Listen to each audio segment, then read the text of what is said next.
जय श्री कृष्णा। आज गुरु पूर्णिमा पर आइए सुनते हैं गुरु पूर्णिमा व्रत कथा। हमारे देश में कई बड़े बड़े ऋषि ने जन्म लिया है, जिसमें से वेद व्यास एक बड़े महात्मा ऋषि हैं। इनकी ना जाने कितनी सारी बातें आज भी हमारे देश को प्रकाशित कर रही हैं।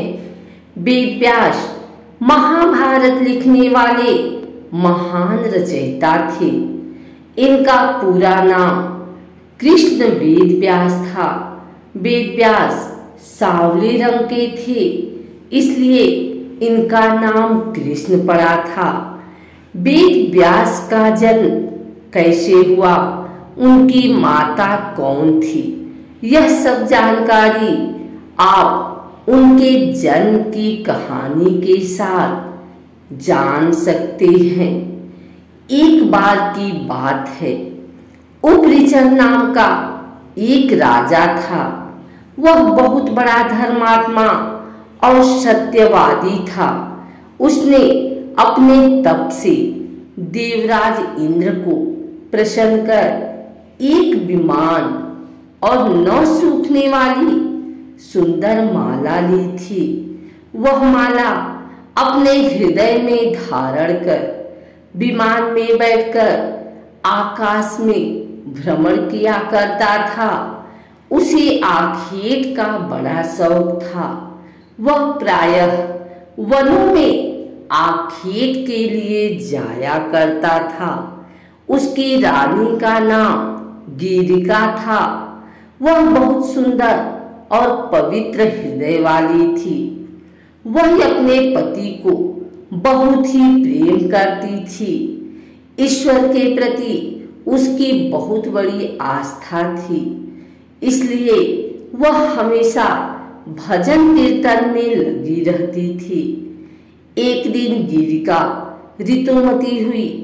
3 दिन के पश्चात जब रानी शुद्ध हुई तो उपरिचर उसके साथ रमण करने से भी पूर्व वन में आखेट के लिए चला गया।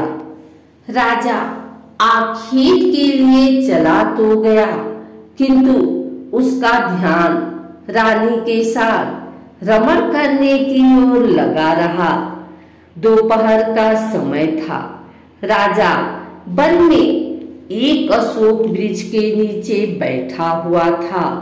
उस समय शीतल और सुगंधित हवा चल रही थी। मृदुल स्वर में पक्षी गाना गा रहे थे। तब राजा का ध्यान रानी की ओर चला गया।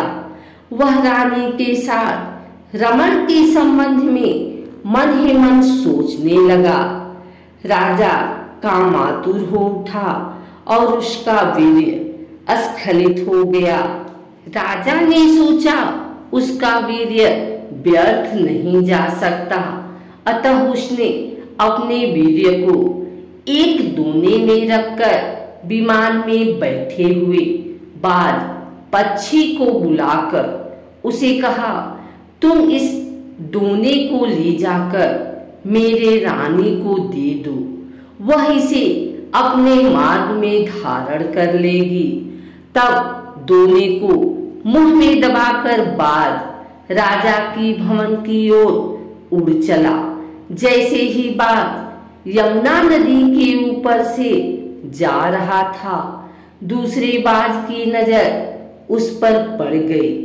यह देखकर दूसरा बाघ सोचने लगा कि बाघ अपने मुख में कुछ खाने का सामान ले जा रहा है, क्यों ना मैं उसके मुंह से यह सामान छीन लूं। यह सोचकर बाघ पहले बाज के ऊपर झपट्टा मारा, जिससे बाज के मुंह से दोना गिरकर यमुना नदी में बह गया।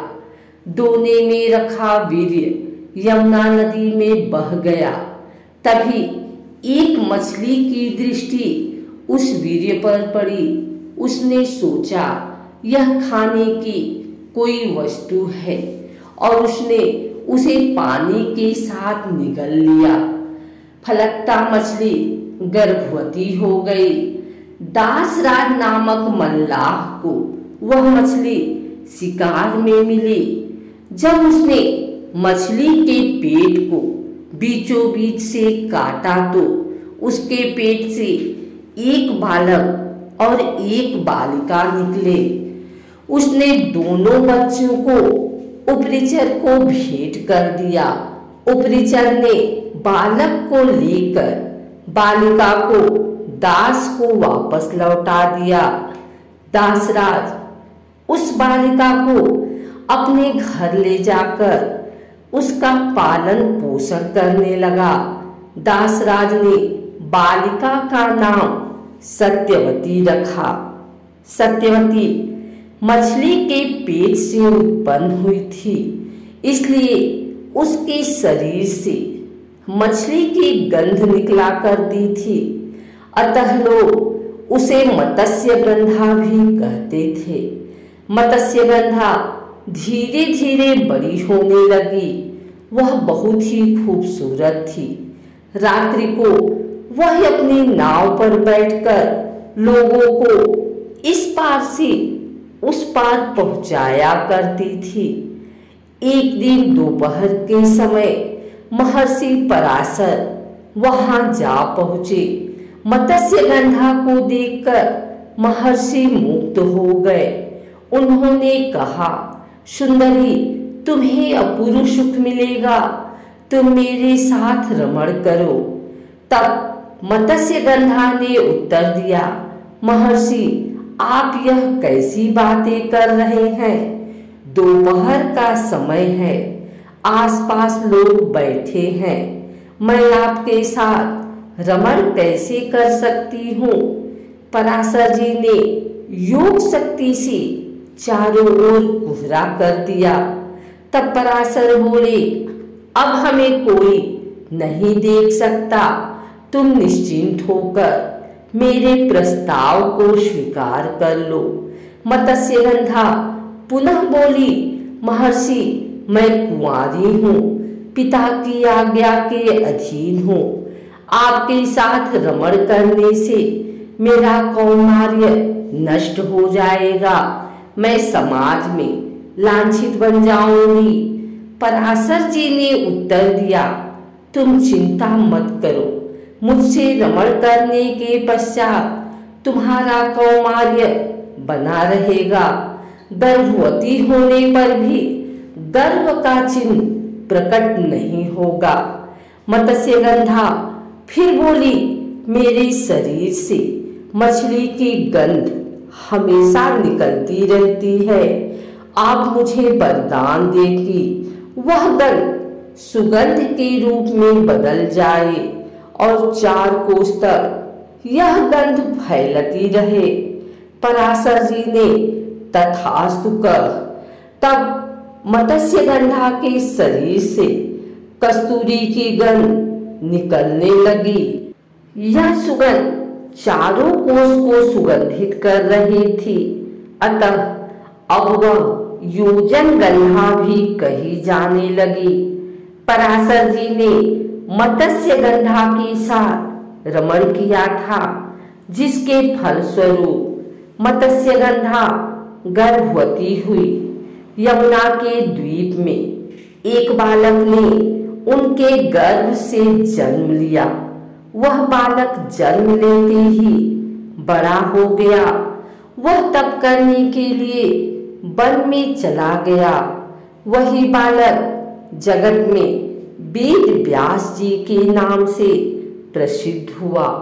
वेद व्यास जी का पूरा नाम कृष्ण द्वैपायन था। उनका जन्म 2 द्वीपों के बीच हुआ था, इसलिए वह द्वैपायन कहे जाते थे। वेदों के पंडित होने से उन्हें वेद व्यास कहा जाता था। वेद व्यास जी हमेशा अमर हैं। वह आज भी धरती पर मौजूद हैं और किसी किसी को दर्शन देकर कृतार्थ करते हैं। वेद व्यास जी के जन्म के कारण ही आषाढ़ माह की पूर्णिमा को गुरु पूर्णिमा के रूप से मनाया जाता है।